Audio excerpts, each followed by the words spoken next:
What up, y'all? Tina here. So I was able to catch an early viewing of Sinners, and we are about to get into a spoiler review. Let's go. Hey, make sure y'all subscribe to my page. So Sinners is essentially a genre-blending film about two brothers who have been in Chicago for a while, and they come back home to Mississippi with a little bit of money because they may have been entangled with the mob. So they run home to start a new life, and they want to buy this old mill house to start a club, aka a juke joint. The first hour or so of the movie is them going around town to gather all their friends and family to pull off this grand opening until Jack O'Connell and his duo of vampires show up direct shop. Now, everybody is giving this movie 10 out of 10, and I'm a major Ryan Coogler fan, but I'm gonna give this an 8 out of 10. The reason I'm not giving it a 10 out of 10 is because I do think it had some pacing issues. I felt like the movie at time also lacked focus and didn't know exactly what it wanted to be, and I wish we spent more time with Jack O'Connell being a vampire. Those are just my little nitpicks. Everything else I felt was freaking solid. The cast meshed well together. Ludwig, the composer, he always hits. He's worked on every single project with Ryan Coogler. He never misses when it comes to music. Costume design was great. Set design was perfect. Yo, overall, the movie was definitely solid. It was a great film. As someone from the South, this movie felt so very familiar and real to me. So many people think slavery and racism and the Klan is so far in the past, and it's not. The town my mother's side of the family is from looked just like this movie. I would go to my hometown in South Georgia in the 90s, and people were still living like these people were living in the 30s. My grandma had a little small shack of a house with no central heat or AC, and we all piled up in that house when I visit Georgia. And I didn't know at the time that my grandma was poor as a child. I was just like, yo, I'm going to Georgia to hang out with my cousins. There was literally a cotton field behind my grandmother's home. My great aunts that are still alive today pick cotton. So they did a great job making this movie feel like a small town in Mississippi. It felt very much like home to me. My grandfathers and uncles dressed just like the people in this film, so they nailed it with set design and building that city out. Ryan Coogler also did a great job fleshing these characters out. I felt like I knew who each person was and what they stood for, except for Jack O'Connell, the vampire. I grew up as a military brat, so I didn't really have a grasp on the concept of racism until I would go back home to South Georgia. So I love that as the movie is opening up and they're trying to buy this mill farm, the owner calls Smoke and Stack boys like, hey, what y'all boys want? Are y'all really finna make this deal or not? I never knew that was disrespectful until I would go back home and I would hang around my boy cousins in South Georgia. And one time, this white kid told my cousin, who was a kid at the time too, he was like 12, 13. He told my cousin like, hey, yo, boy, get out the way. And I remember so vividly my cousin saying, I ain't no boy. The only boys I know are white boys and cowboys. And if you call me a boy again, I'll kill you. I was like, oh, they're serious down here. You can't call them boys. I didn't know that was a thing. So when I saw that interaction with Smoke and Stack, when the owner called them boys and Smoke was like, hey, yo, I will kill you, sir. I was like, hey, yo, that's real. The men be on that down here. Yeah. Don't call them boys. Yeah, don't call black men boys in South Georgia and Mississippi and Louisiana. They not with it.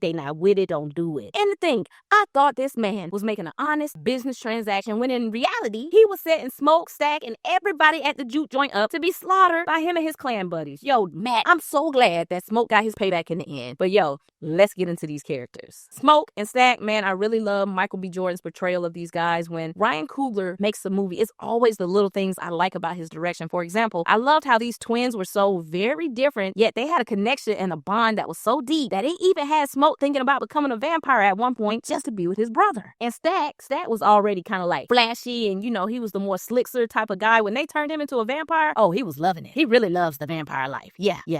So if we keeping it above, Michael B. Jordan actually played 3 characters. He played Smoke, Stack, and Stack 2.0 as a vampire because he did act a little different when he became a vampire. It's like he really started feeling himself then like, yo, I'm a vampire. Y'all can't do nothing to me. Yo, Michael B. Jordan did a great job. A lot of people are saying like this is his best role ever. Honestly, to me, I still think either him as Killmonger or in Fruitvale Station or maybe even Creed 3 was his best role. Michael B. Jordan, I gotta kind of really sit and think if this really is his best acting role because he's done some good jobs more so in his adult years. Next up, let's talk about Miles Canton as Sammie, Preacher Boy. For this to be his first movie, man, oh man, he held his own with this cast. Most of these are tenured actors and he felt like natural with them. I was told months ago, before this movie even came out, that Sammie was the central focus of this movie, and they were right. His musical talents had enough soul to attract the devil, and one of the best scenes in the movie is how his voice is able to transcend time and space. His musical talents were gifted to him from his ancestors, while at the same time, his impact on music zipped completely forward to the future, and we see how the impact of Africa and Black American culture has an influence on every single genre of music alive today. We see this with Beyonce making a country album and folks telling her she doesn't belong, when we literally created country rock and roll, R&B, rap. And if you notice in the film, there are also threads of Irish music as well, and that dates back to Africa. So the use of music in this film was outstanding. Sammie being the vessel to bring all that alive was just done so well. You also get to see Sammie's struggle of, should I listen to my father and not play the blues, or should I follow my heart and do what I love? This is a common theme with preacher kids and how they always want to veer away from the strict confines that their parents set up for them. I also thought it was dope in a post-credit scene that we find out he eventually did just move to a bigger city. He opened a bar, and him playing the music attracted his cousin, and Stax offered him a proposition of being a vampire, and he was like, nah, bruh, I ain't trying to be no old vampire. And I also thought it was cute that he named his bar after Perlene. He really loved Perlene. He ain't know her but one day. They don't make love like that no more. Yeah, he loved her. But Miles Canton, listen, this ain't no scoop or anything, but if Ryan Coogler intends to make Black Panther 3, and if this is going to be a coming-of-age story about a teenage T'Challa Jr., I wouldn't be surprised if he's on that call sheet. Just saying. Next up, Hailee Steinfeld. This was definitely the most ambitious role that she's tackled thus far in her career. She usually gets to play these safe roles. She was Gwen Stacy in Spider-Verse. She's in Hawkeye. She was in Transformers. All those roles kind of like keep her in a comfort zone. You can tell her stepping into this role as Mary was giving her the ability to really act, okay? Now, back in the day,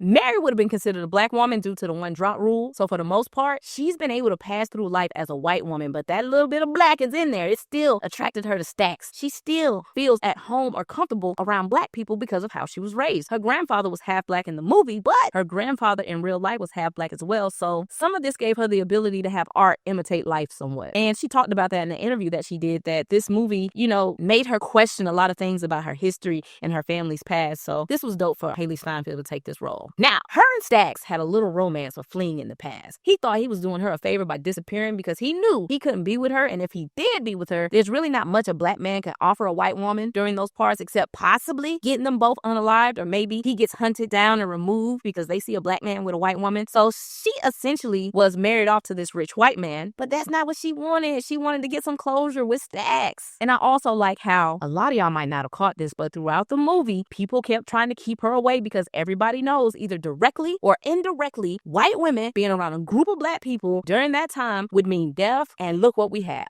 She ended up being one of the major catalysts in the film to wreak destruction. Listen, even in present day, when you have Black women saying to Black men, look, you got to be careful around white women. It's not out of jealousy or we don't want y'all with white women. It's historical facts of the dangers of being associated with them. And I like how that theme was constantly woven into the movie from the very moment that we meet her. They are trying to keep her away from them. But yo, Hailee, you did a good job in this role, girl. Jack O'Connell as Remmick. I wanted to know more about him. I felt like Ryan Coogler didn't give us enough time or detail to really understand what his motives were. Where did he come from? There was literally a whole scene where the Choctaw tribe obviously had been hunting him. Yo, that's 20 minutes in itself that I want to see. Why we ain't get to see the Choctaw vampire hunters? I also thought it was cool making Remmick Irish because the Irish has a history of being discriminated against as well. When they came to America, they were looked down upon too. So Remmick was essentially like, yo, I'm Irish, y'all Black, we can relate. These white folks will never respect you. They sold you this mill house, took your money just to come here and slaughter all y'all. Why not just become a vampire and live an eternal life of happiness? No pain. We could just team up and take them all out. And at one point, Smoke was really thinking about it because he wanted to be connected to his brother. I also like how they mixed the Irish music into the score and we got to see Jack O'Connell river dance. Yo, that was slick tight. But since I'm such a lover of vampire movies, I wanted to be with him more. I wanted to understand where he's coming from. Like, who turned him into a vampire? I got so many questions. Like, was he solely drawn there because of Sammie playing the guitar? Is that why you came to the town? So many unanswered questions about this vampire lore. That kind of bothered me a little bit because I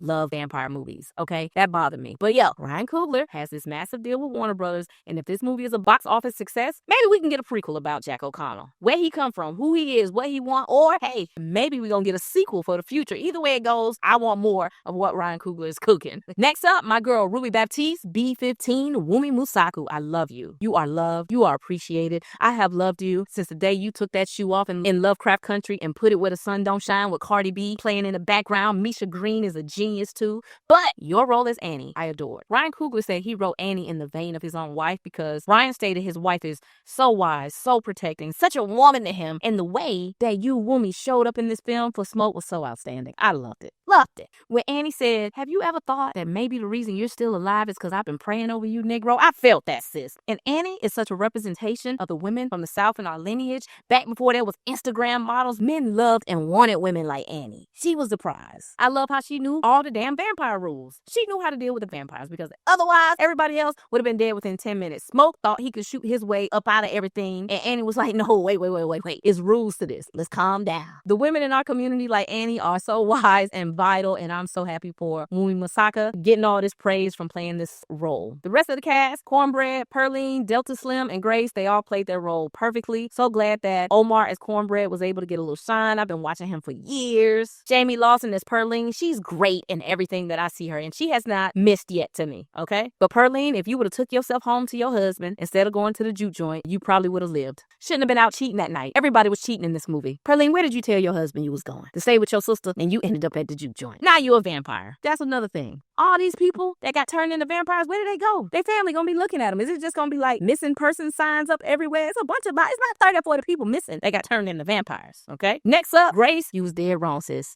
I know you was upset about your daughter and your husband, but ma'am, like my homeboy, Cobra Star Green said on his channel, you really had a Star-Lord moment and you crashed the hell out. You lost it. Yep, you lost it. Girl, y'all was outnumbered. What did you think was gonna happen? You summoned 30 vampires in to rush 8 people. What was going on in your mind, sis? Next up, Delta Slim. We all got an uncle like Delta Slim. The men who are either 1 or 2 generations away from slavery, or they're not so far removed from like segregation, who just has these deep traumas and just drinks himself away. Now, there were some points in this movie where I couldn't really understand what he was saying. There was something going on with the volume when he was speaking, but yo, his sacrifice to help everybody out, that was noble. That was noble, Delta Slim. Now, I've seen some people like, yo, Ryan Coogler just had to include like some Asians or white people in this movie for diversity. Why couldn't this just be a black film? Yo, people from the South, there's a Mary in our community, a white girl who we've all heard rumors that she may be black, she may be passing, she likes to hang out with the black folks. There's always a Mary in our community. In the Mississippi Delta, there was Asians there. This isn't something forced into the movie. The Asians had stores set up in the community and they played both sides of the game. When we look at Jack O'Connell being Irish, there's historical facts that the Irish people were right here down south alongside the black folks after World War I and World War II being discriminated against. So everybody in this movie can most likely be linked back to real people. We all know the preacher boy who becomes the singing musician, the brothers who leave and move up north, the voodoo woman, the woman who's passed her way into whiteness to make sure her lineage is safe. These are real stories. These are real people. And this is why on a deeper level, I connected with this film. I still think Black Panther is probably Ryan Coogler's best movie to date, but I'm glad he was given the freedom to create this project. I'm so happy for everybody that's loving this film. I'm so happy for everybody that's in this film, and hopefully it ends up being a great success. Now, I want to clear up a few misconceptions about this movie that I've seen floating around. The first is, this is not a Blade script, y'all. I've seen a lot of people saying Ryan Coogler just stole the Blade script and made his own vampire movie. That's not true. Now, did the people writing Blade catch a whiff of his script and then they tried to make a Blade movie out of it? I don't know. That can be the case, but Ryan Coogler definitely didn't steal the Blade script or was pitching the Blade movie. The second misconception about this film is, I see a lot of people saying, I bet Jonathan Majors was meant to be one of the brothers in the film, and that is false. This was always going to be a movie about twin brothers. Michael B. Jordan was always going to be the star of this film. This was never going to be a Michael B. Jordan, Jonathan Majors brother duo. This was always going to be about twins played by Michael B. Jordan. Point blank, period, then. So just wanted to clear up those 2 misconceptions going around. Do y'all know that this movie had a budget of $90 million? I don't know what the heck they spent $90 million on. This movie really should have been about 50 to 60 million. I know Ryan wanted 90, but he probably should have took 50. That way it could have been extremely profitable and we can definitely get some sequels. But I want to know, what the heck did he spend $90 million on? Is it the 7mm IMAX? Is that where the money went? Or did Michael B. Jordan get paid twice because he playing double the roles? Where the money went, Ryan? Ryan, you could have did this with 50 or 60 million dollars, my boy. Now, we got to try to help you push this movie to almost $300 million to make Warner Brothers happy. When you could have took 50 million and all we had to do was get it to 150, 200, we would have been smooth sailing, my boy. But yo, if y'all watch Sinners, did you like it? Who was your favorite character? Leave your comments below. Thanks for hanging out with me.